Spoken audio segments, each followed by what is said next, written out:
Este jueves 19 de agosto se conmemora el Día de las Luchas de las Personas en Situación de Calle. Mientras en nuestro país ya son más de 3.907 personas en esta situación, un 16% más que en 2020. ¿Cómo trabajan los colectivos de Uruguay y la región? ¿Y de qué se trata la lucha que llevan adelante día a día? Hoy, en La Letra Chica, la calle no es vida.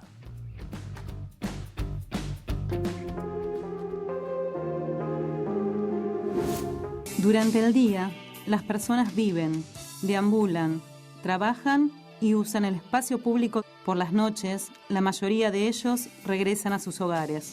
Otros, por falta de trabajo, de una vivienda o víctimas de adicciones, quedan aislados, durmiendo en una vereda, una plaza o debajo de un puente. El último censo que manejaba el MIDES sobre este tema era el de 2016, año en que se habían detectado 1.651 personas en situación de calle. En 2011 eran 1.023 y en el 2006, 739. Según el relevamiento que hizo el MIDES en Montevideo, hay 2.038 personas que viven en situación de calle. Nosotros en este momento estamos teniendo en la foto del día 2.300. 2.300 que nosotros decimos en situación de calle. Lo que vemos es un aumento de personas en situación de calle de un 25% respecto al año pasado. Del relevamiento se constató que hay 3.907 personas en situación de calle. De ellos, 920 están a la intemperie y 2.987 usan los refugios. Si se comparan estas cifras con el censo del 2020, se constató un aumento del 16% de personas en situación de calle.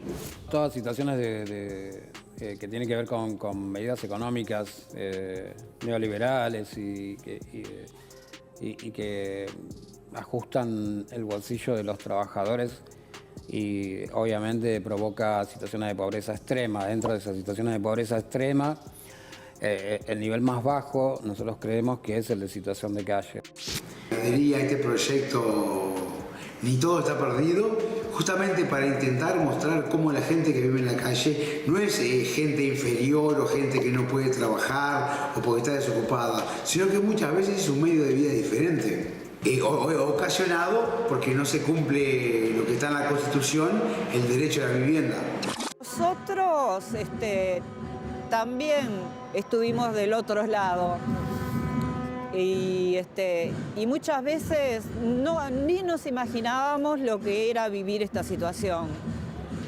Hay que conversar con cada ser humano para saber lo que le ha tocado vivir, cosas que parecen que no van a llegar a un desenlace tan grande como quedarte tú y tu familia en la calle.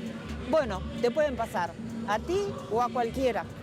Decidimos como juntarnos en grupo para poder pensar en conjunto, ver cómo podíamos hacer para cambiar esa mirada que se tenía de, bueno, la gente que está en situación de calle es la que roba, es la que rompe todo, es la que no. Entonces, nos juntamos, empezamos de vuelta, cuando se reabrieron las puertas, empezamos como a reunirnos ahí en pequeñas asambleas, reuniones entre nosotros. La calle está compuesta por un montón de gente con estudios, con gente del mundo del arte, incluso del periodismo, y eso suele pasar en todos los países, ¿no? Pero está claro que hay zonas que son la fábrica de las personas en situación de calle, ¿no? Los barrios periféricos con problemas de vivienda. Comentábamos eso, que la encuesta continua de hogares de 2017 habla de 470.000 viviendas inadecuadas. Y así los ves día a día, cargando con su vida en la mochila, esperando, haciendo fila, final de otro triste día. Cristianos y ateos, viviendo en los refugios. Cristianos y ateos, viviendo en los refugios.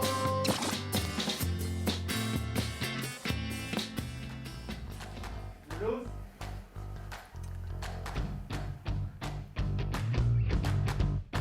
Buenas noches, bienvenidos a una nueva entrega de La Letra Chica. Y en el arranque mandarle un saludo grande a Ricardo, lo habrán leído en redes sociales. Anda medio embromado de salud, pero está todo bien, así que le mandamos un abrazo a Ricardo y pronta recuperación. Vamos a empezar este programa de La Letra Chica repasando los datos que dejó el último censo de personas en situación de calle y cómo se ha encarado esta problemática desde las políticas públicas. Para charlar de esto recibimos a nuestra compañera Natalia Oval. ¿Cómo andas, Natalia? ¿Cómo estás, Diego? Bien, Muy bien. Bueno, bienvenida. Natalia, sobre los datos que nos dejó este último censo, ¿qué nos podés decir? Bueno, algunos datos ya veíamos en el informe previo, que aumentó la población en situación de calle, un 16% respecto al año pasado. Actualmente hay 3.907 personas en situación de calle, pero es interesante ver cómo ha venido siendo ese proceso que ha sido de incremento sostenido de las personas en situación de calle. Por ejemplo, entre 2006 y 2016 se duplicó la cantidad de personas en situación de calle, eran 600 y pico, 700 en 2006 y pasaron al doble en 2016. Y ese proceso que se dio en 10 años se dio recientemente en 2 años, ¿no? Entre 2019 y 2021 se duplicó la cantidad de gente en situación de calle, eran 2.000 en ese año, en 2019, y ahora pasaron a ser casi 4.000. De ese porcentaje, el censo de este año del MIDES arroja que un 76% está siendo atendida por algún tipo de solución prestada por las políticas públicas, pero el 24% está a la intemperie. Y de esas personas que están en la intemperie, la mayoría son hombres, el 86%. Y luego también hay un porcentaje importante de jóvenes, entre 18 y 40 años, son un 20%. Y bueno, en realidad los datos definitivos del censo, el documento final todavía no está, o sea, no está totalmente procesado. Las autoridades dijeron que, bueno, que en las próximas semanas íbamos a tener la información, pero el perfil un poco va por un lado, por algunos estereotipos también que tenemos de por qué llegaron esas personas a esa situación. Hay gente con problemas de salud mental, hay algunas personas con problemas de adicciones, pero también, como se mencionaba en el informe, en realidad hay situaciones muy disímiles y muy diversas, y todavía no tenemos el detalle fino de esas distintas historias, ¿no? Pero sabemos también, y un dato muy preocupante, es que hay 108 niños, niñas y adolescentes en situación de calle. Eso lo sabemos a partir de un relevamiento que hizo el INAU recientemente. ¿Cuántos, perdón? 108. 108 personas, niños, niñas y adolescentes en situación de calle. Hay una recomendación ahí de las autoridades de que si se ven niños en situación de calle o adolescentes, se llame directamente a la línea azul del INAU, porque a veces se termina llamando al MIDES, pero en realidad lo que corresponde es llamar al teléfono del INAU. Natalia, hace poco hubo cambio de autoridades. Fue sorpresivo cuando pasó, salió Bartol, fue en una fecha bastante particular, asumió, mejor dicho, Martín Lema.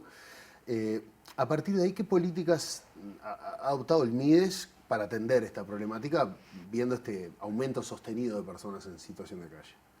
Bueno, una de las estrategias a las que apostó el MIDES fue a la diversificación de las modalidades de atención, podríamos decirlo, por decirlo de alguna manera. Se generaron refugios, por ejemplo, para personas con mascotas, que era un problema que también se veía, que mucha gente no quería ir a los refugios porque no quería separarse de sus perros, por ejemplo, que eran como muchas veces la única compañía que tenían. Se generaron refugios de ese tipo, también se generaron refugios para mujeres con niños. Recientemente se inauguró uno, el Hornero. Y luego también se buscaron soluciones del tipo darle viviendas a las personas en situación de calle, eso al principio, ¿se acuerdan del gobierno?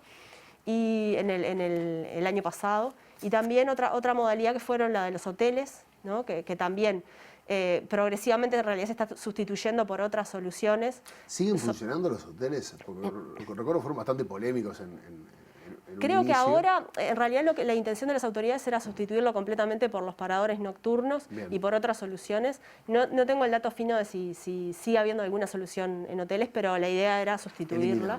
Claro. Y bueno, los paradores nocturnos, que después voy a hablar un poquito más, y otro tipo de soluciones se pensaron también para las personas en situación de calle, y también por el tema de la pandemia se hizo una campaña de vacunación. Se vacunaron cerca de 500 personas en situación de calle. Y luego también se lanzó, creo que estaba previsto que se lanzara esta semana, un teléfono, un WhatsApp para mandar, porque vieron que hay una línea del MIDES, un 0800, Sí. pero lo que se denunció es que muchas veces está saturada o bueno, no tiene respuesta, ¿no? Y el otro día que fue, el mes pasado en realidad, que fue el ministro al Parlamento, decía en Comisión de Población que él mismo había hecho la prueba de llamar a la niña y le había demorado muchísimas horas. Entonces que iban a tratar de ajustar un poco eso. Bueno, hoy Lema lo anunció en redes sociales, está habilitado el WhatsApp y va a aparecer en los gráficos en algún momento del programa para que ya quede registrado, pero hoy se habilitó ese número de WhatsApp. Sí, estaba previsto que se habilitara hoy, así que esa es otra vía también como para avisar. Y como decíamos, también está la línea azul de INAU y también se recomienda que si hay una persona que está como en riesgo su salud y es visible eso, se llame directamente a ACE también para que lo vengan a atender.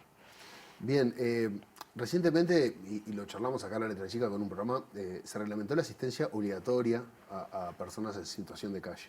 ¿Hubo algún caso de resistencia por parte de alguna persona, como era una de las cosas que se podían llegar a prever? ¿Y cómo se procedió en estos casos? Sí, aparentemente por lo que ha salido públicamente y por lo que han dicho las autoridades, no ha habido mayores conflictos. ¿Se acuerdan que había como un temor de lo que podía llegar a suceder cuando interviniera eventualmente la policía, ¿no? O incluso cuando intervinieran los médicos? Pero recordemos que esta además es una normativa que se aprobó durante los gobiernos del Frente Amplio, pero no estaba reglamentada. Se reglamentó y en realidad lo que plantea es la asistencia obligatoria a las personas en situación de calle en determinadas circunstancias, cuando está en riesgo su vida.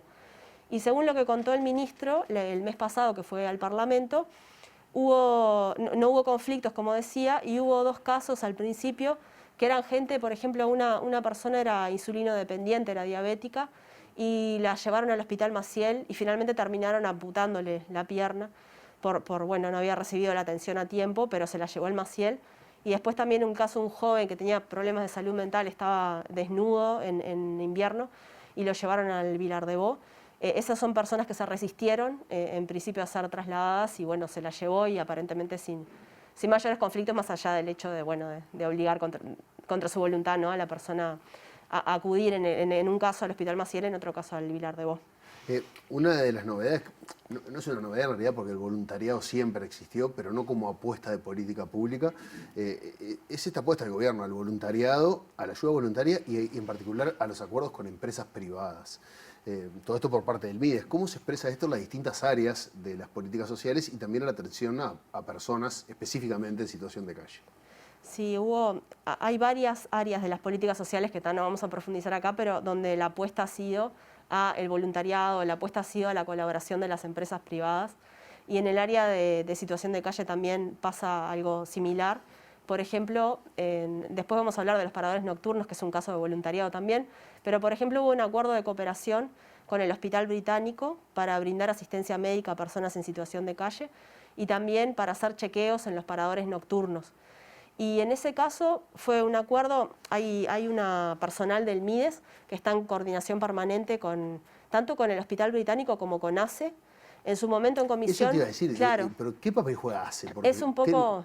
¿Por qué con el británico y no con las otras prestadoras? O sea. Sí, bueno, son todas como preguntas pertinentes y en realidad el ministro cuando se le consultó en comisión, él lo que alegó es que no es que estaba dejando de lado a ACE, sino que se requería un reforzamiento de la atención y bueno, habían encontrado esa vía, esa fue la respuesta. Pero ¿por qué esa pregunta que vos haces, Diego, de por qué no cualquier otra institución o por qué el británico? Una cosa que llama la atención es que se dice que dijeron las autoridades que el acuerdo de cooperación no tiene ningún costo para el MIDES, es decir, que no hay ninguna erogación de recursos por parte de la cartera para pagarle al Hospital Británico. Es decir, que uno sobreentiende que sería una cuestión voluntaria, ¿no?, de la institución, en este caso una empresa privada. Pero ¿por qué esa empresa y no otras?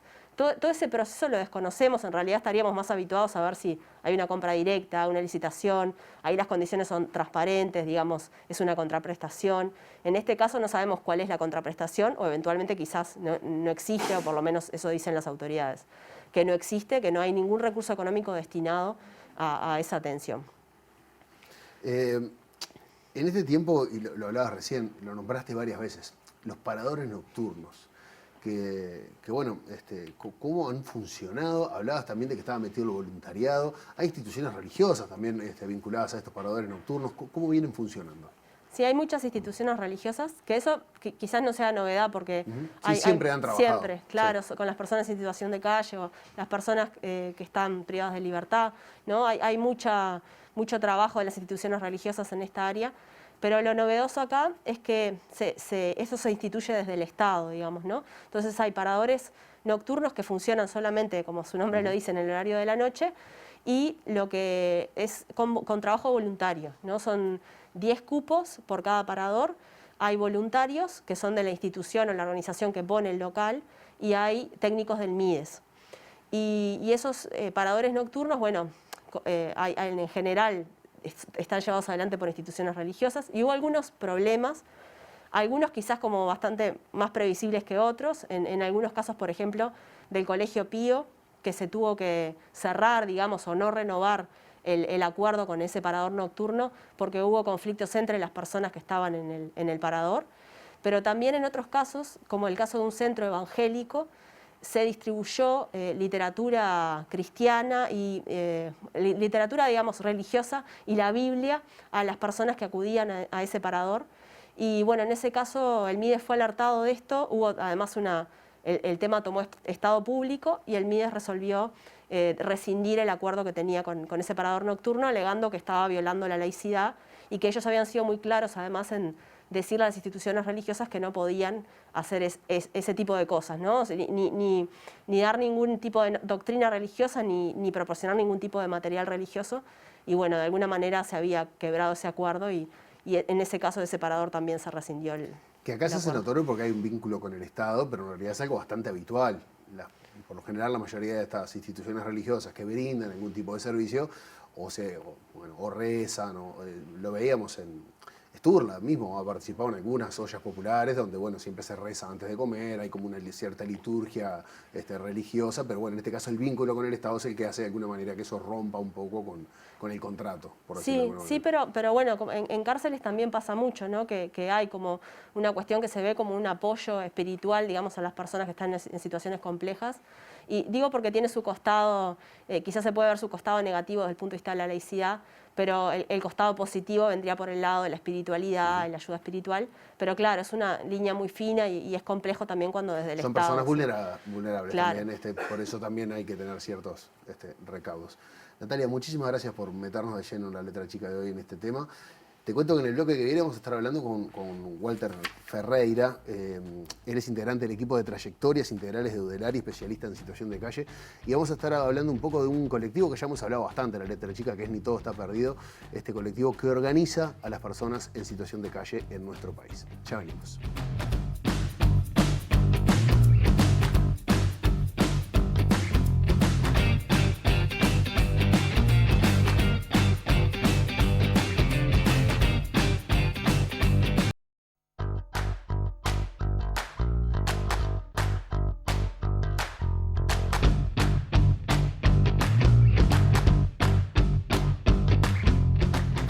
En el arranque de la letra chica de hoy les dijimos que este 19 de agosto es el Día de las Luchas de las Personas en Situación de Calle en América Latina y el Caribe.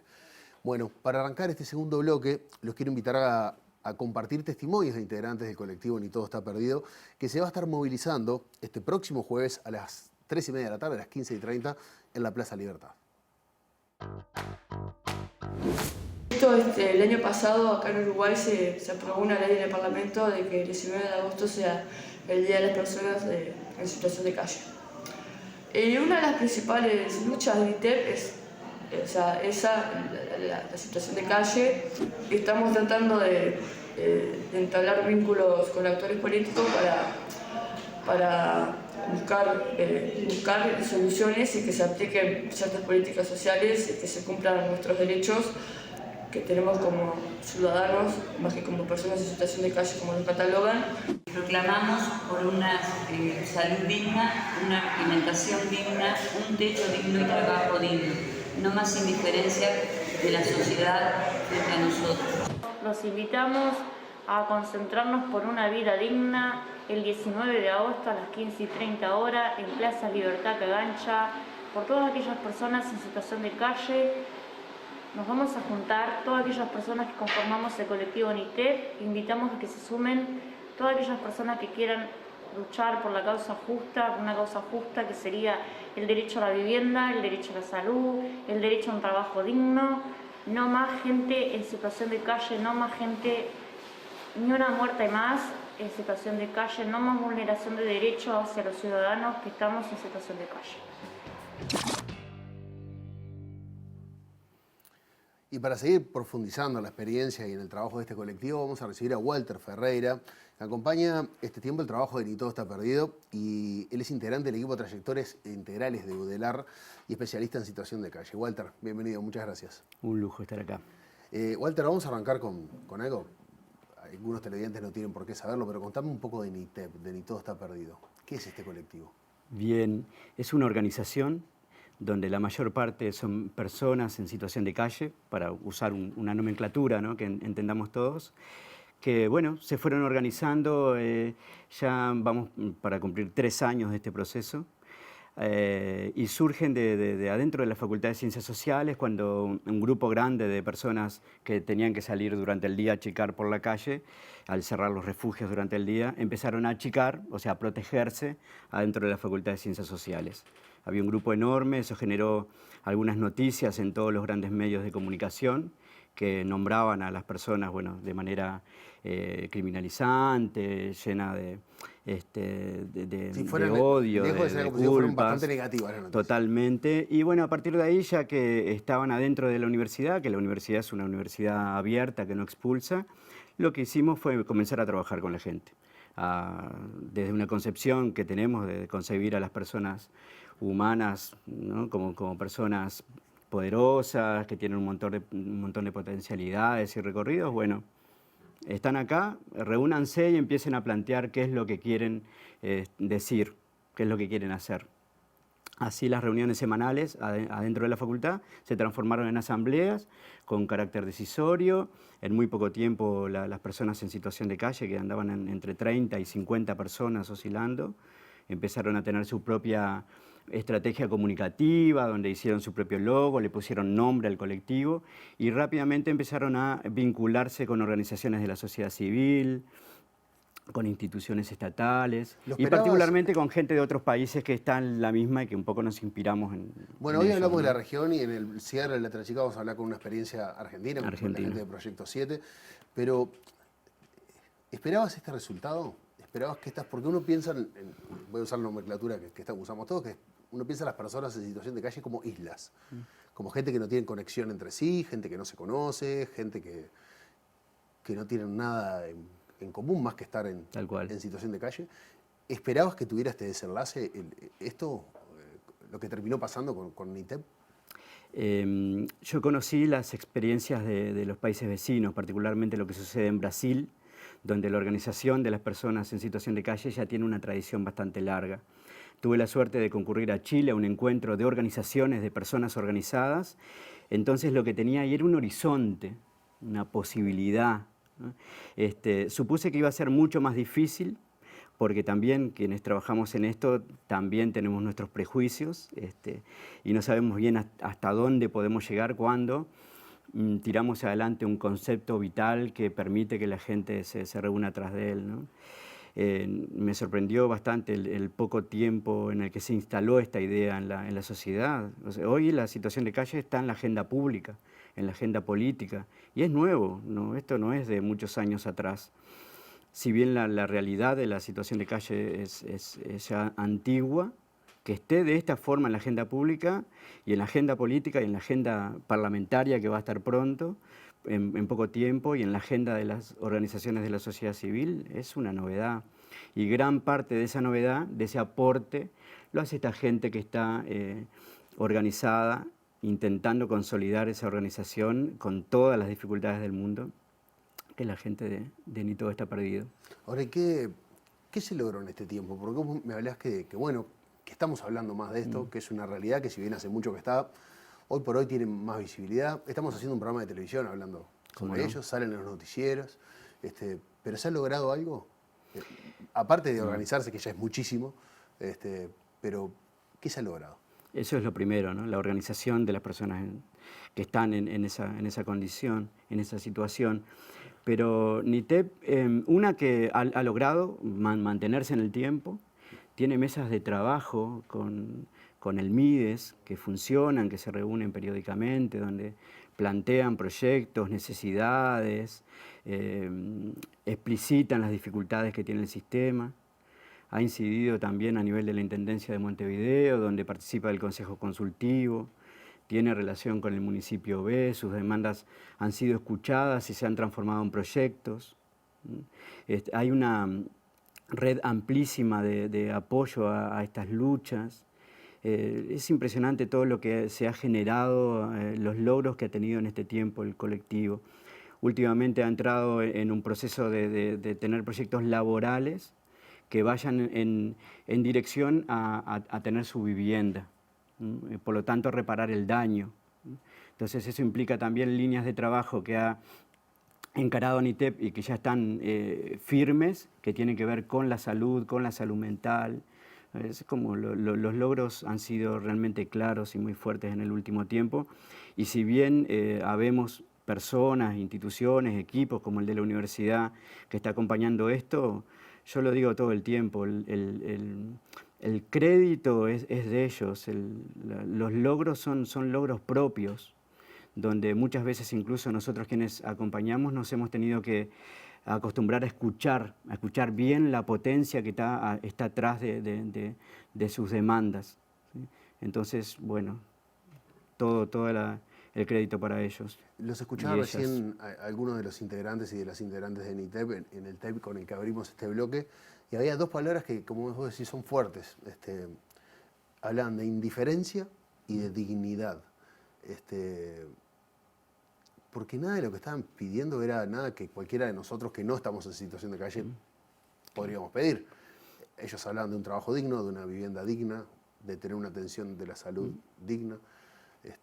Son reclamos que son tremendamente válidos para cualquier miembro de la sociedad, pero a ellos se les ha negado sistemáticamente. Es que lo que pide el colectivo, lo que piden las personas son las mismas cosas que nosotros pedimos para nuestros seres queridos, ¿no? Para nuestro entorno, eso sin duda. Y ahí entre la indiferencia y la indignidad es donde se oscila habitualmente al estar en una situación de calle. Cuando estás en situación de calle muchas veces pasás a ser una sombra, una cosa ahí que no tiene una forma definida, dejás de ser un sujeto, un ciudadano, una ciudadana. Y cuando se implementan políticas, se han implementado políticas a lo largo del tiempo, hemos visto cómo cuando arrancamos a trabajar en esto, cómo las políticas no apelan a hacer una política digna, por lo tanto concebir a la ciudadana, al ciudadano en situación de calle como personas, y eso hace que se sienta resentida la dignidad por las prácticas que tienen que ir teniendo en el cotidiano para ir sobreviviendo, ¿no? Y pienso particularmente en los consumidores de pasta base que siguen estando en calle, ¿no? Eso te iba a preguntar, porque hoy hablamos de prejuicios y todos tenemos un prejuicio sobre lo que es una persona en situación de calle. Nos atraviesa la salud mental, el consumo, que seguramente sean cosas habituales, gente que salga de la cárcel y no tenga lugar donde ir, pero este censo del que hablaba Natalia en el primer bloque, ¿qué arrojó? Porque es demasiado amplio el universo de las personas en situación de calle como para pensar en una solución. ¿Quiénes son los que están hoy en la calle en Uruguay? Sí, es un universo amplio. Por eso cuando los esfuerzos, no solo las políticas, sino también los esfuerzos de los vecinos, de las organizaciones de la sociedad civil, se vuelven uniforme, lo que hacen es fallar, además de dejar un montón de gente fuera. Nosotros partimos de una idea de que cualquiera puede estar en situación de calle. Y cuando digo cualquiera, es cualquiera. Pero nos cuesta aceptar eso, ¿no? Sos vos o soy yo. Y si un día dicen, Diego está en situación de calle, y parecería que no, sin embargo, en la vida vamos comprobando cómo sabemos que la mayor parte del origen está en la desigualdad y en la pobreza, y que los barrios pobres son quienes más fabrican personas en situación de calle, pero también sabemos que por vivir en una ciudad, en una sociedad, muchas veces entramos en lógicas de las cuales es muy difícil salir. nuestra cabeza, nuestro cuerpo es débil también ante determinados ataques de las realidades. Y ahí aparecen, sí, la salud mental, aparecen las adicciones, pero en realidad la cantidad de gente que está en calle es muy diversa, no se puede catalogarla de manera uniforme. El desafío de las políticas públicas sería ser lo más abarcativas posibles y no ser genéricas, por ejemplo. Exactamente. No es que con un refugio arreglamos el tema de la situación de calle, no es que con un parador o con voluntariado, o sea, tienen que ser políticas mucho más amplias.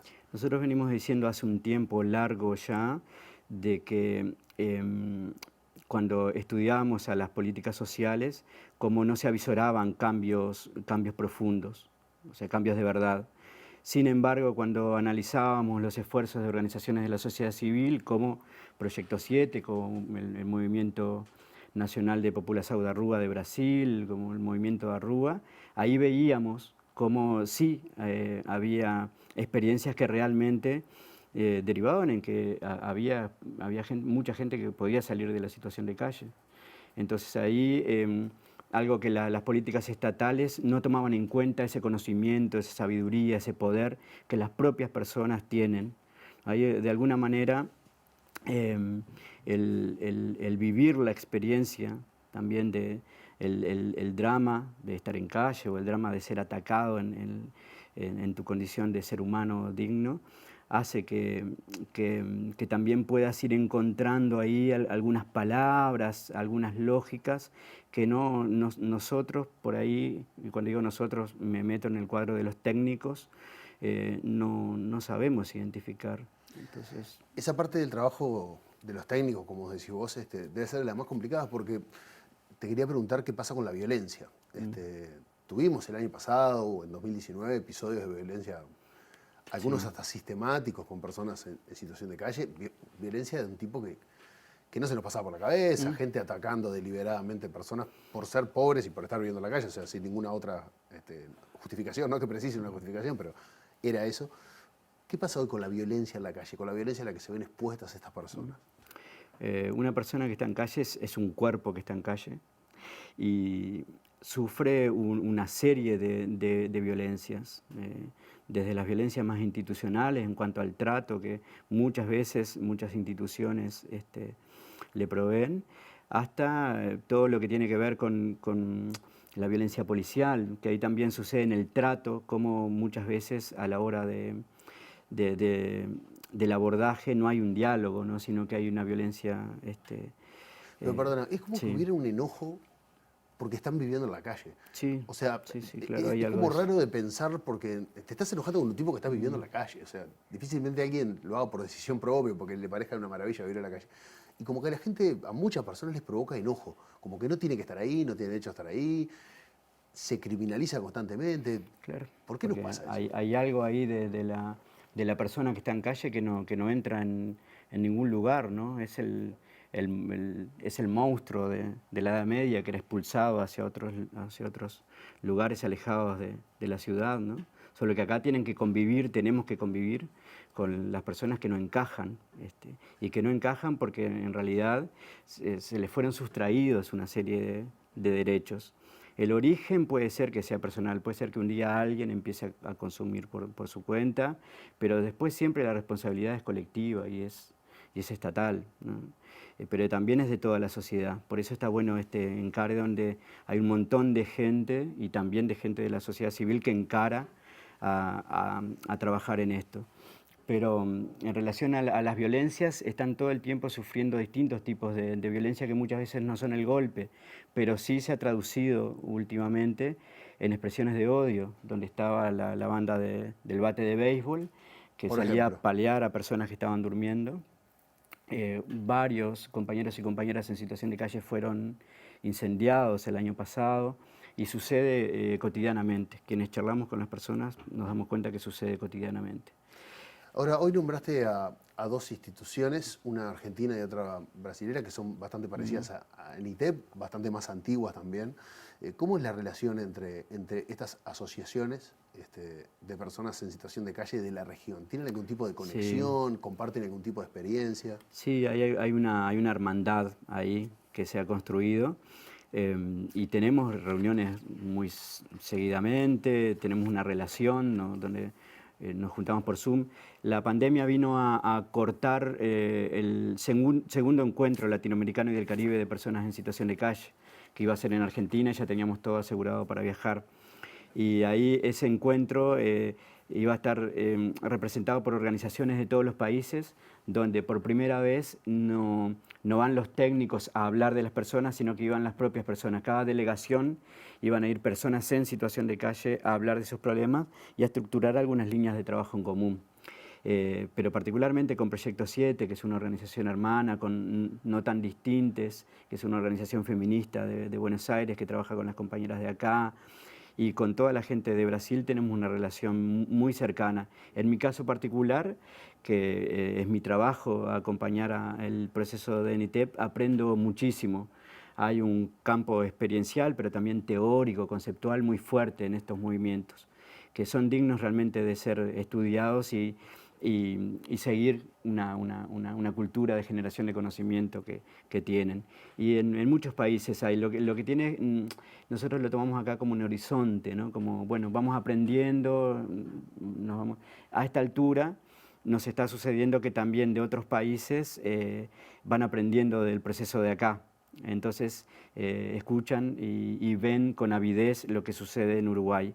Y eso también es como una muestra de lo interesante que es este proceso, que viene a ser un aporte a la sociedad, viene a ser un aporte a la ciudad, a las personas, a las políticas públicas. Cuando se habla de luchas, no es lucha contra los molinos de viento, ¿no?, sino que son las luchas justamente contra las desigualdades, pero desde un punto de vista absolutamente constructivo. Es inédito también cómo se integra al movimiento social una organización de estas características, que se planta, tiene cosas para decir, tiene cosas para proponer, y con todos los problemas del mundo que sabemos que tienen las personas. No es que acá hay una selección de personas para que encaren esto. Son las mismas personas. Y ahí está la prueba empírica de cómo esa potencia de los seres humanos está absolutamente viva. Y por más que alguien esté en un extremo del deterioro, no importa, ahí hay algo todavía, hay un ser humano que late y que es muy poderoso. Y lo digo hasta para la vecina, el vecino que encuentra a alguien durmiendo en su vereda, ¿no? Walter, muchas gracias por acompañarnos, un placer. Gracias, Diego. Y recordarles que este jueves a las 3:30 de la tarde en Plaza Cagancha se junta el colectivo NITEP en el marco de actividades por este Día Internacional de las Personas en Situación de Calle de América Latina y el Caribe, que se van a llevar a cabo una cantidad de acciones simultáneas en muchos puntos del mundo, así que está buenísimo que acompañen desde acá, desde Uruguay. Walter, un placer. Gracias. En el último bloque de La Letra Chica vamos a hablar con la gente de Proyecto 7, este proyecto argentino que tiene mucho que ver con NITEP, pero con muchos más años de experiencia. Ya venimos.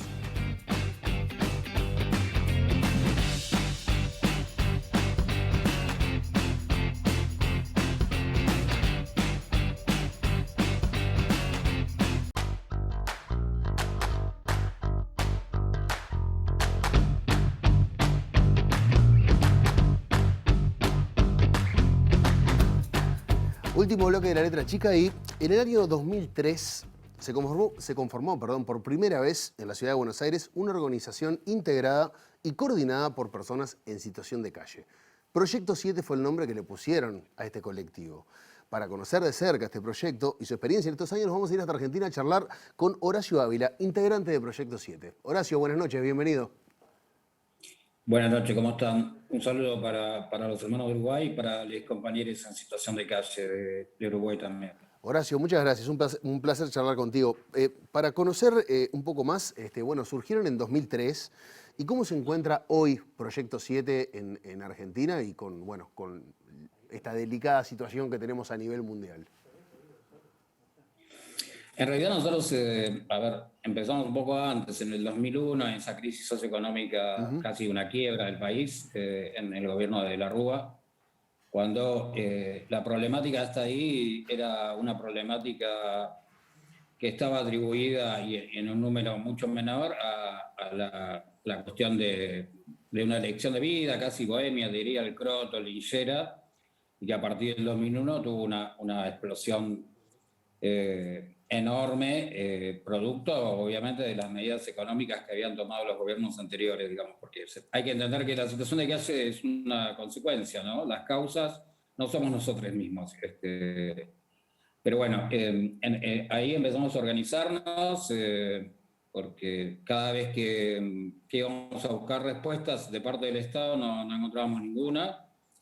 Y individualmente, obviamente, menos, todo el tiempo nos estaban ninguneando, decimos nosotros acá en Argentina, o sea, como menospreciando, no dándole importancia, y todo lo que había tenía que ver con el asistencialismo, es decir, darnos de comer o cuestiones por el estilo, pero no con una cuestión de reivindicación de derechos tanto humanos como institucionales. Entonces ahí surge, en la mayoría de nosotros estaba en situación de calle, en la Plaza Congreso, una plaza histórica de la ciudad de Buenos Aires y de Argentina, que, bueno, ahí ranchábamos, que es como nosotros le llamamos a los lugares donde nos reunimos, nos juntamos, dormimos, vivimos en la calle, y ahí, bueno, empezamos a pensar de manera más colectiva, entendiendo que desde lo individual, como dije antes, no obteníamos absolutamente nada, y empezamos a pensarnos nosotros mismos de una manera diferente, ¿no? Empezar a pensar primero por qué nos tocaba eso, si estaba bien, y cosas por el estilo, y empezar a exigirle al Estado de manera un poco más organizada lo que mencioné también antes, que se nos restituyeran los derechos básicos, humanos y constitucionales. Horacio, ¿qué proyectos tienen hoy en Proyecto 7, valga la redundancia? Y, por ejemplo, sé que tienen diferentes centros en la ciudad de Buenos Aires, centros de acogida. Sí, actualmente nosotros tenemos 4 centros de integración, así les llamamos, funcionan las 24 horas, los 365 días del año. Nosotros no creemos en los paradores nocturnos, creemos que es un sistema bastante perverso, es decir, es un sistema donde durante la noche pareciera que te convirtieras en humano y durante el día te volvieran a expulsar a una situación absolutamente denigrante e inhumana. Entonces, a través de la aprobación de la ley 3706 en Ciudad, que impulsamos con varias organizaciones y que fue aprobada en el 2010, logramos que se impusiera la figura de centros de integración. El primero fue el Monteagudo, ya cumplió 10 años, donde conviven 120 varones adultos en situación de calle. El segundo fue el Prida, un centro de integración donde hay mujeres cis y trans, algunas de ellas mamás con sus criaturas. Y después está el centro de integración Che Guevara, que tiene más o menos 3 años. Y por último, el más nuevo, que es el centro de integración Darío y Maxi, que es más un centro de integración complementario. Digamos. Ahí hay actividades educativas, recreativas, arte, cultura, productividad, emprendimientos, capacitación laboral, bueno, como todos los complementos que necesitamos como para tener herramientas como para poder dejar la calle en algún momento, ¿no?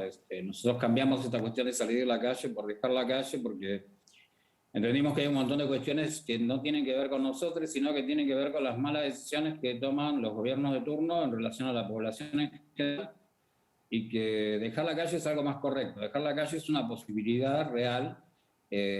Salir de la calle es algo que ya no está dependiendo de nosotros. Digamos. Cuando el sistema te expulsa, en realidad hay cosas que no tienen mucho que ver con las decisiones personales, sino que son decisiones más macros, económicas, sociales y políticas, que expulsan a infinidad, millones de personas en el mundo. Digo, esto no es una cuestión que esté solamente en la región es muy evidente, pero digo, esto pasa en todo el mundo. Estados Unidos tiene, no sé, lugares donde hay 75.000 personas en situación de calle. O sea, hay cosas que tienen que ver específicamente con el sistema. Nosotros entendemos que es el sistema el que no funciona y que es un gran productor de pobres. Ahora, parte de lo que podemos pensar del sistema y que nos hace prejuzgar, por ejemplo, y lo hablamos con Walter en el bloque anterior, es que las personas en situación de calle no tienen nada en común. O sea, ya que se organicen, parece ser un logro como enorme, pero contame un poco de la experiencia en estos centros. Son centros autogestionados. Uno puede pensar que son personas que no están acostumbradas a convivir, gente que terminó en la calle, por algo terminaron en la calle. ¿Qué pasa en estos centros donde, bueno, las decisiones son colectivas, se autogestionan, conviven? En realidad, la ranchada, como nosotros le llamamos acá en Argentina, es una muestra de comunidad organizada también, ¿no? O sea, la ranchada se comparte de todo, o sea, si conseguís pizza en la pizzería de la esquina, se parten las partes suficientes como para que todos podamos comer. Y todo así, es una comunidad que se comparte todo. O sea, ya venís ahí con una cuestión de compartir y además te terminás conociendo porque hay un circuito asistencialista, por lo menos acá en la Ciudad de Buenos Aires y en Argentina en general, donde la mayoría concurrimos a los mismos lugares para desayunar, para buscar ropa, para un montón de cuestiones, entonces te vas conociendo y te conoces. Pero en los centros de educación, sí, fue una experiencia muy, muy difícil porque institucionalmente nosotros no estábamos con la experiencia, digamos. El primero, yo te digo, fue el Montevideo, donde conviven 120 varones, o sea, es una pequeña ciudad casi, las 24 horas todos los días del año. Entonces había que ver cómo lo tomábamos, cómo lo organizábamos, y bueno, fue a través de asambleas, se siguen teniendo las asambleas hoy en día, una asamblea semanal. La mayoría de los operadores encargados, el chofer de la ambulancia, cocineros y el resto de la gente que labura ahí, es gente que estaba en situación de calle, que llegó al centro con una situación compleja, que fue haciendo determinados procesos, inclusive con el consumo problemático, que no todos, pero algunos tenían, y a partir de ahí se les pudo ofrecer la posibilidad de ocupar un rol, a raíz de ese rol poder recibir un dinero, y ese dinero les sirvió para alquilar, para reconectar con su familia, para empezar a tener una vida independiente y propia, más allá de seguir perteneciendo obviamente a la organización y también seguir perteneciendo a los centros, digamos. Y más o menos con el resto de los centros funciona exactamente igual. Actualmente tenemos alrededor de 70 compañeros que están trabajando, con trabajo algunos de 5, 6, 7 años, o sea, con una continuidad laboral. La continuidad laboral es lo más importante, o sea, todo lo que... Nosotros tenemos un lema en Proyecto 7 que no es lo que se consigue, sino lo que se sostiene, que en realidad lo que se sostiene es lo que te da la posibilidad de no estar en esta alternancia que hay en situación de calle en todos lados, que es entrar y salir de la calle, ¿no? Entrar y salir de la calle, entrar y salir de la calle, que es un desgaste enorme que termina produciendo mucho daño psicológico, mental, emocional, físico, digamos. Entonces, bueno, esta cuestión de lo que podemos sostener es a lo que nosotros le damos más importancia, ¿sí? Como una cuestión de lo que la humanidad necesita, digamos, o la sociedad en general necesita, que es la continuidad de relaciones, la continuidad social, la continuidad laboral, la continuidad de ingresos, la continuidad emocional y con otra parte de la sociedad. Entonces, bueno, funcionan de esa manera. No digo que son todas rosas, obviamente es muy difícil. Imagínate un lugar donde conviven 120 personas, de todas las variables, cuando en una casa a veces conviven 4 personas y es una locura la convivencia. Así que, pero bueno, ya hemos cumplido 10 años, hemos cumplido 10 años. La verdad que tuvimos la suerte de que muchos compañeros pudieran dejar la calle, como decía anteriormente, y los resultados se ven, digamos, ¿no? Influenciamos en la política pública de la Ciudad de Buenos Aires. Ahora también estamos con el proyecto de ley nacional que está próximo a aprobarse, lo cual implicaría que eso dictaminaría política pública a nivel nacional en toda la Argentina. Y bueno, y el viernes pasado nos confirmaron que en la provincia de Buenos Aires se empiezan a funcionar centros de integración, o sea, van a empezar a armarse. Nos invitaron a participar, obviamente vamos a armar los centros de integración en provincia de Buenos Aires, que es un lugar también muy grande y con mucha cantidad de gente. Pero, digamos, logramos instalar determinadas cuestiones, un poco lo que mencionaba el compañero Walter, ¿no? Que esto años anteriores no pasaba, digo, la visibilidad de la situación de calle no existía, porque precisamente lo que más jode de esta cuestión es la invisibilidad, ¿no? de las personas. Somos seres sociales y cuando el otro no te registra, deja de existir como una cuestión básica. Así que, pero bueno, creo que se ha avanzado mucho acá en Argentina, se avanza también en la región y nos parece que hoy la problemática de la situación de calle está en otro nivel legislativo, parlamentario, político, social, y creo que eso es muy importante. Horacio, muchísimas gracias por charlar conmigo esta noche. Es un placer. Un placer para nosotros y bueno, gracias y reivindicar lo que dijiste. El 19 de agosto en Argentina, en Uruguay, en Chile, en Brasil, en Ecuador, en México, en distintas partes de la región se va a conmemorar el Día de las Luchas de las Personas en Situación de Calle. Todos los que se puedan sumar en cualquiera de estos países, que lo hagan. Y que entiendan lo que dijo una de las compañeras también. Cualquiera de nosotros puede estar en situación de calle y eso es una realidad que no depende de ninguno de nosotros. Muchas gracias, Horacio. Gracias a ustedes. Bueno, nos despedimos y yo me quedo con estas últimas palabras que dijo Horacio, lo de que a cualquiera le puede pasar. Sé que es doloroso a veces imaginarlo o ponernos en esa situación, pero es real.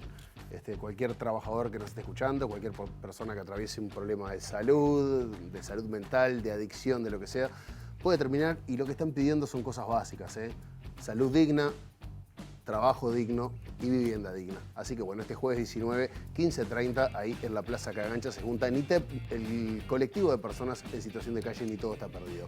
Quédense en la pantalla de TV Ciudad porque se viene el Relatos estreno de hoy, que es jugar por jugar. Se pregunta nuestra amiga Ana Laura Pérez por qué jugamos, qué nos produce jugar, ¿hay una edad para jugar? Yo les digo que no.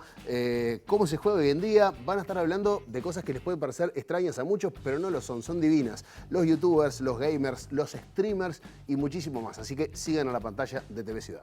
Muchas gracias.